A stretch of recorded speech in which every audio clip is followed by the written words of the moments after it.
I have been very fond of the steel structures, and when I was the chief project manager, I had constructed a cable stayed bridge.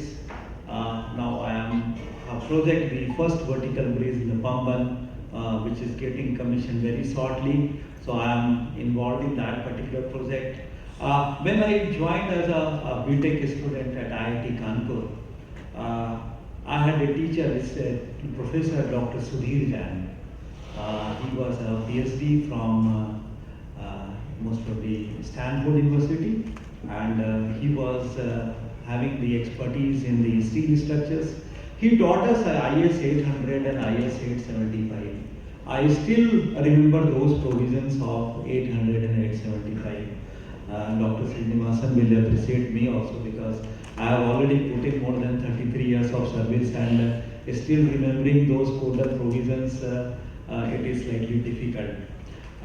So the role of this Steel Construction Summit and then SSMD magazine have been very pivotal for knowledge dissemination and promoting the steel industry.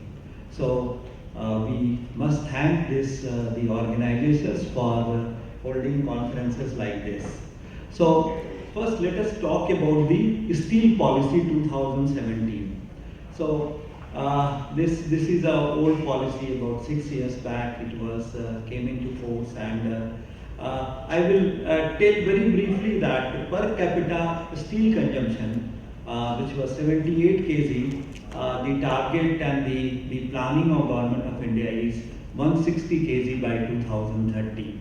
The crude steel capacity of 300 million tons by 2030. This is the another target.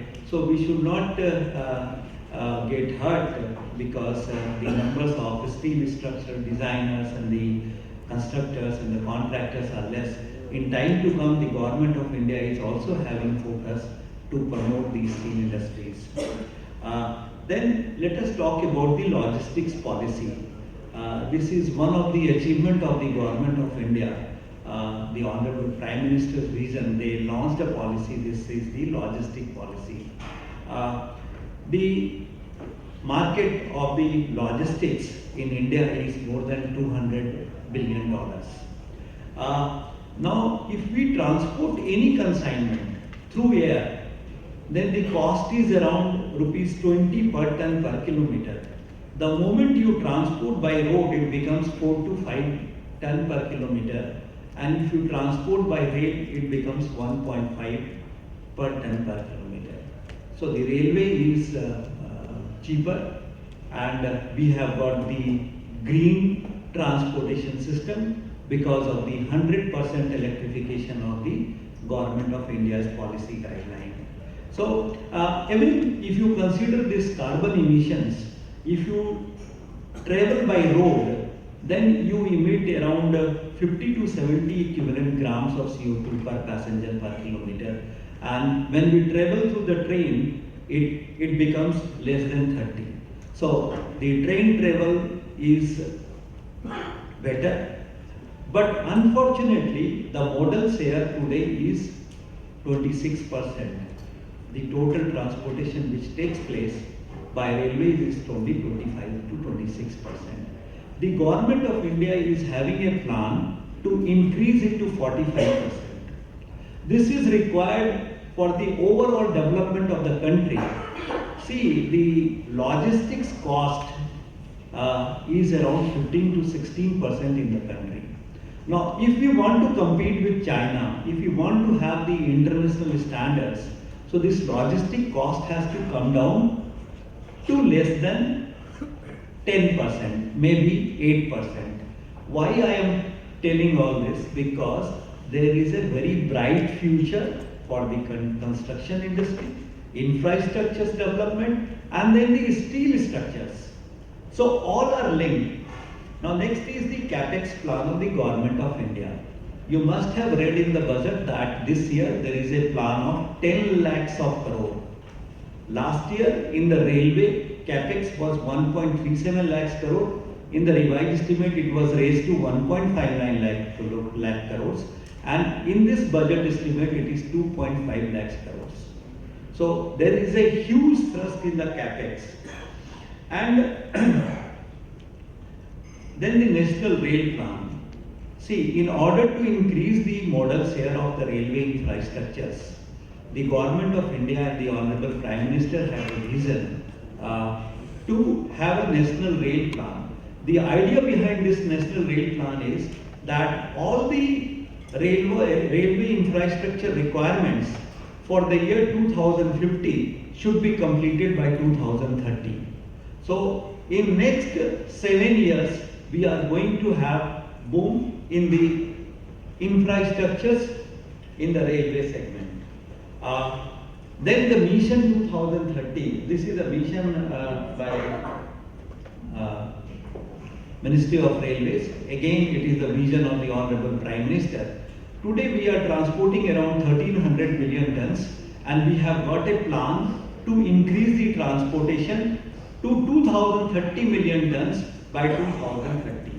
So now I will briefly speak about the Rail Vikas Nigam Limited. This is a 20-year-old company, and this is a very high-performing company, and it is a listed company. Earlier we were the capex arm of the Ministry of Railways. Mini Ratna, Schedule 1. We have been administratively approved by Ministry of Railways, Department of Public Enterprises, then the Inter-Ministerial Committee for upgradation to Navratna. Since we are a listed company, and government also wants that we should enter into all kinds of infrastructures, so we have shifted from the local rail infra to global all infra. And we are involved in the complete project life cycle, starting from the concept, design, estimation, tendering, execution, then defect liability period, and then the handing over for the operations. So we have got a very lean and thin company and setup. We have got the pan-India presence. We have commissioned more than 15,000 route kilometers of different kinds of railway infrastructures, and probably this is the #1 PSU in the country. If you see the ratings given by the Department of Public Enterprises, in last 12 years it is excellent. And if you see the last 5-6 years, this is #1 PSU amongst all the PSUs in the country. So this is the kind of performance of this company. Now, if you see the different kind of projects which we are executing, this is the first vertical bridge which is getting commissioned in few months' time. Last time during this summit I had highlighted this.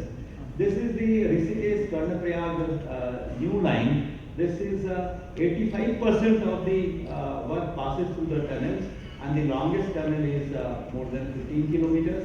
We are executing a lot of metro projects. This is the 4.62 kilometer long bridge in backwater of Kerala. Then we have constructed a large number of turnkey projects. So our focus will be highlighting those projects also. So the first question which comes to the mind is, what exactly is a pre-engineered building? So basically it is a kind of a steel construction. The building design, the structural design fabricated with a proper quality control in some workshop, and then it is transported for the erection. So the various industries and the government now preferring this structures over the masonry and the other structures. You see, this is the workshop, the Vadapudi workshop, which has been constructed by RVNL. So the construction technique based on the concept of the detailed design. These are all theoretical things. Large number of advantages are there. Today some session is there on the pre-bid engineering. So a lot of deliberations will take place on that. How it is very fast, how we can execute on a fast track. Then how it is cost effective, reliability is there, and then the reusability, that if a concrete structure is there, you cannot reuse it. Disposal of the old concrete structure is a big problem, whereas this can be reused. then we can have and there are so many advantages. I just try to jot down the advantages of the pre-built structures. So I could find out so many things which are in the favor of steel structures, and further if we go for the PVC structures. So these are some of the pictures of our construction site. We can see that how these buildings, the pre-engineered buildings are constructed. These are the metro workshops which have been constructed by RVNL. This can be used for the warehouse. We have signed an MOU with a subsidiary of NHI, Multi-Model Logistics Parks.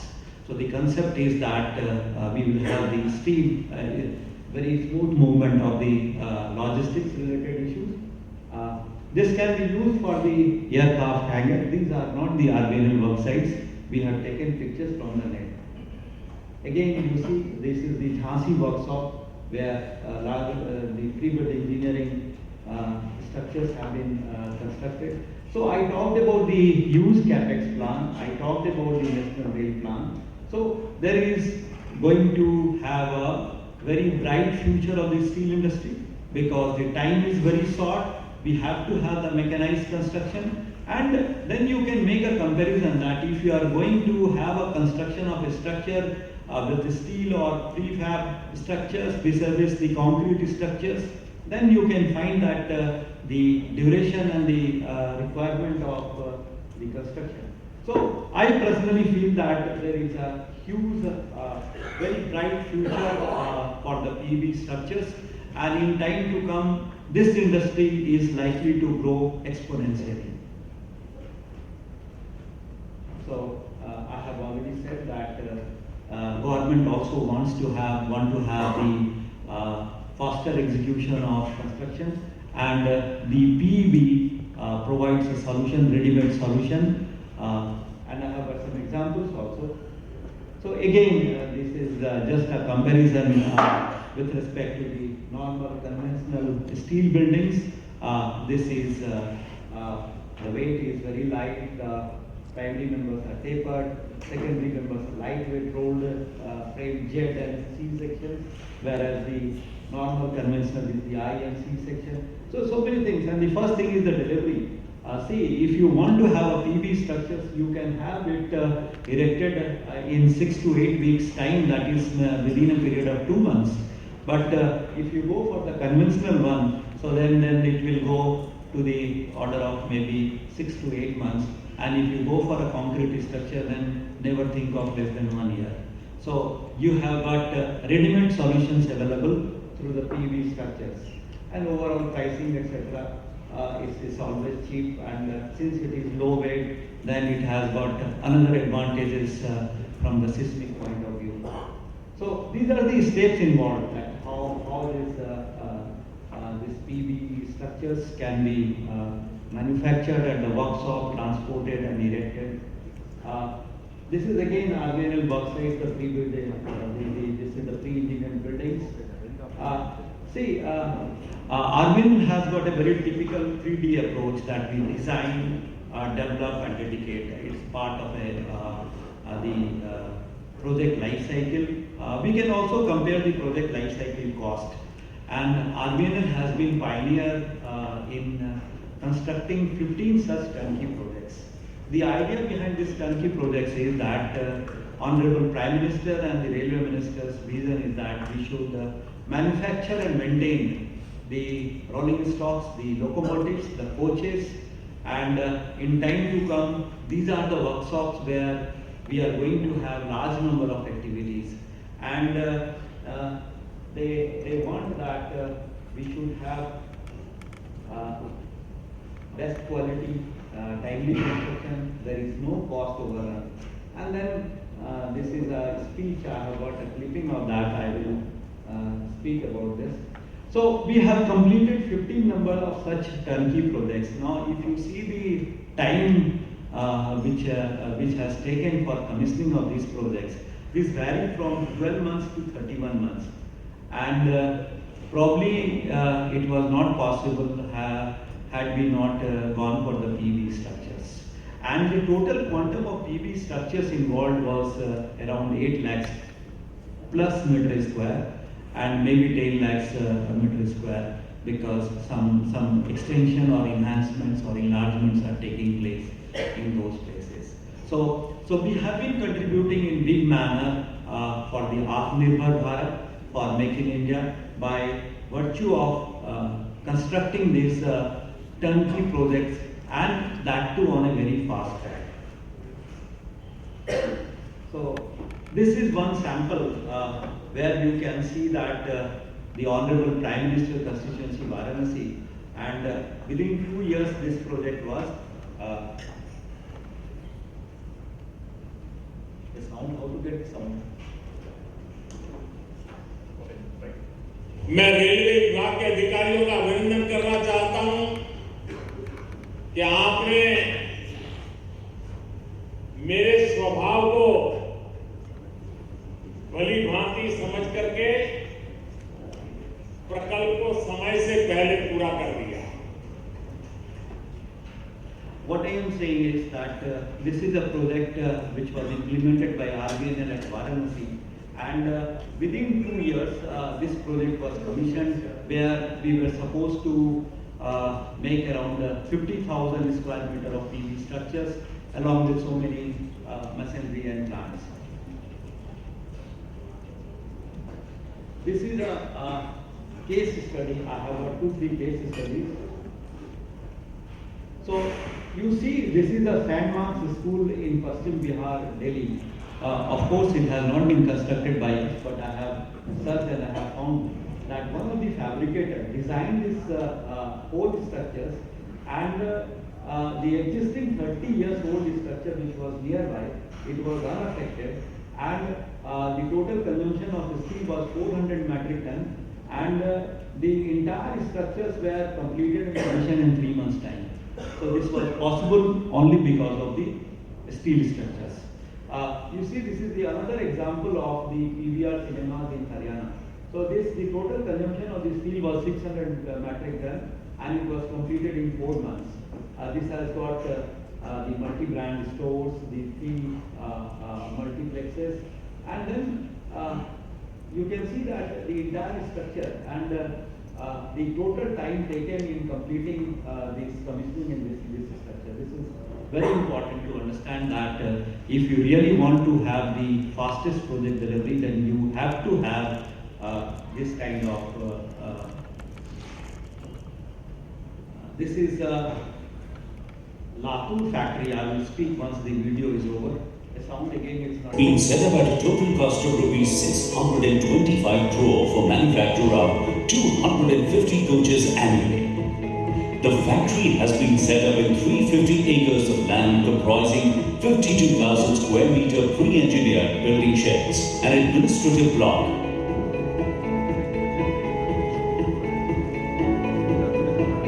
security gate,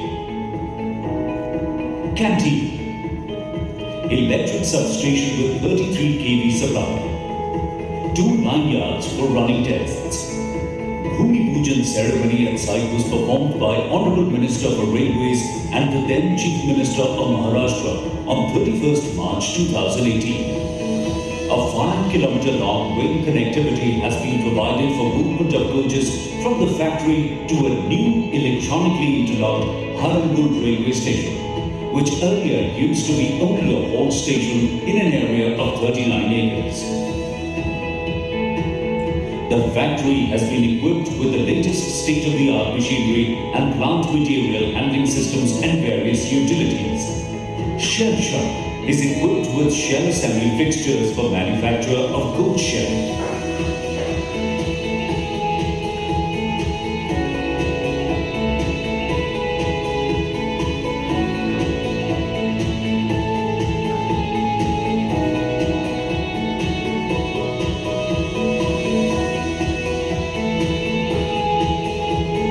The project was sanctioned on 28th of August 2018 and work commenced at site on 12th October 2018.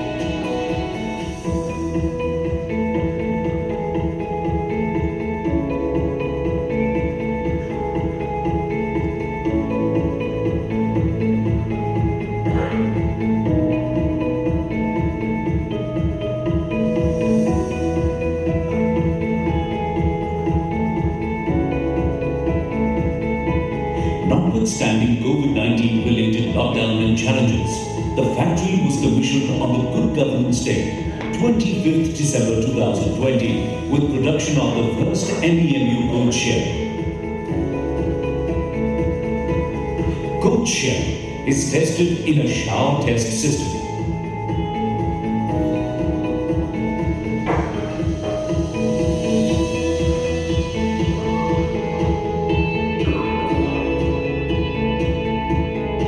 And painted in a paint booth and drying oven.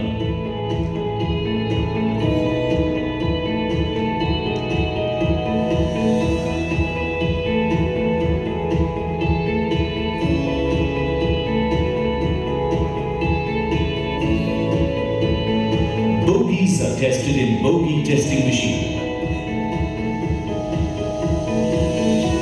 Painted coach is moved to finishing shop for complete interior furnishing, fitment of brake and other systems on coach shell mounted on high trolleys. Furnished coach is lowered on the bogies. Final testing of coach is done in test shop.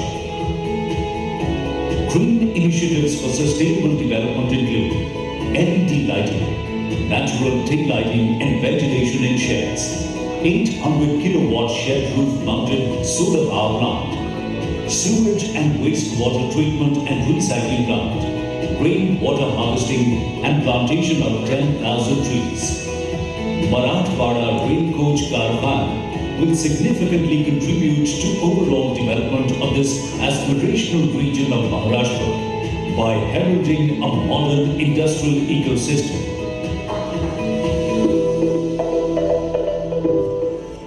We are going to manufacture 120 number of train sets, Vande Bharat train sets. We will be forming a special purpose vehicle. So as I said earlier, that the government of India's vision is that we should have these kind of turnkey projects. So this is one of the turnkey projects which has been implemented by RVNL, and in time to come we are going to basically manufacture the train sets. We are diversifying also. Now from the railway infrastructures, we are also entering into the basically manufacture of the this is another workshop. This is the Sonipat workshop. Again, it has been constructed on a very fast track and 100 crore rupees. Again, we have Foundation stone of the project was laid by Honorable Prime Minister on 9th October 2018. Workshop has been set up in 150 acres of land, taken from HSIBC on lease basis by Northern Railway in February 2019. And work commenced at site in March 2019. Notwithstanding COVID-19 related lockdown and challenges, the workshop was commissioned in October 2021, comprising 11.5 kilometer track. So it is similar to Latur factory, and it has again been commissioned. The government of India's plan is to again set up some basically workshop for the manufacture of Vande Bharat with some different design. This is about the rail coach Navinikaran Karkhana Jhansi. It has got the pre-engineered buildings, more than 62,000 square meter, and again it has been constructed on a very fast track. Earlier speakers told about that there is a problem on the manpower, more automation and the modernization and the mechanizations are required. So what we have done in this particular workshop, I will just show it to you.